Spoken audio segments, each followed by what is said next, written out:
Ons leef in 'n land waar daar 'n toenemende hoeveelheid gebroke huishoudings is. Hoeveel kinders is nie onseker oor of hulle in die huis waarvan hulle nou deel is, sal bly nie. U het wel elkeen 'n Vader waarvan u nooit geskei kan word nie. In Christus bly u in die huis van die Vader. Goeiedag, ek is Johannes Broekman, 'n 6de jaar teologie student by die AP Akademie. Kom ons lees saam vanuit Johannes 8, vers 31 tot 32. En Jesus sê vir die Jode wat aan hom geglo het, as julle in my woord bly, is julle waarlik my disippels. En julle sal die waarheid ken, en die waarheid sal julle vrymaak. Gedeeltes soos, as julle in my woord bly, kan soms by gelowiges angstigheid veroorsaak. Hoe kan u weet of u in die woord sal bly? U struikel. U voel nie altyd soos 'n kind van God nie. U Vader beloof wel in sy woord dat u in Christus die waarheid in sy woord sal bly.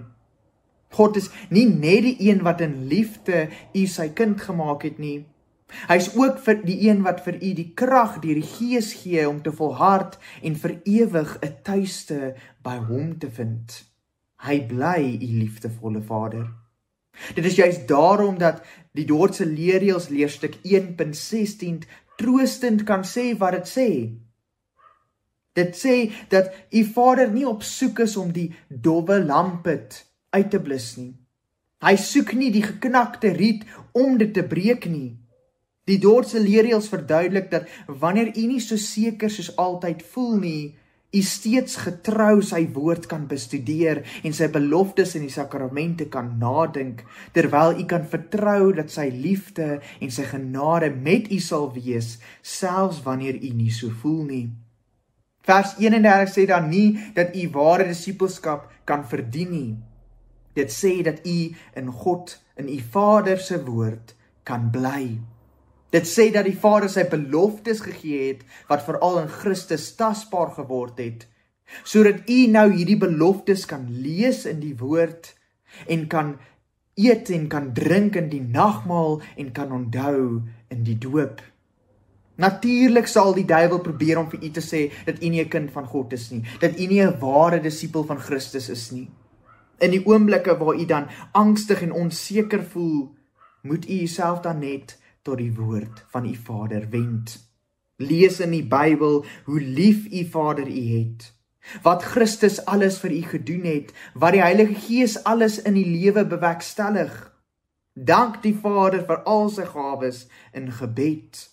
Wees getrou in die gebruik van die sakramente, waar u sy beloftes aan u fisies kan aanraak. Daardeur word u ware disippels.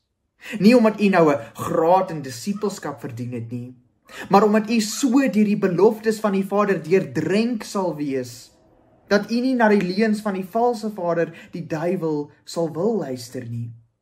Dit is steeds te hoor hoe lief u Vader u het, wat u nie meer bekommerd oor die kindskap sal wees nie. Dit is deur in sy woord te leef en te bly, om meer en meer te verstaan wie u nou in Christus is, die waarheid, wat u al meer versekerd van die disippelskap sal wees. Dit is Christus, die waarheid wat ons kinders van God gemaak het.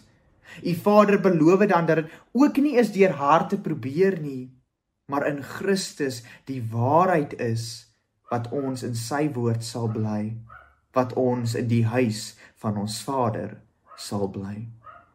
Kom ons word stil voor ons Vader. Liefdevolle Vader, u is ons sekerheid.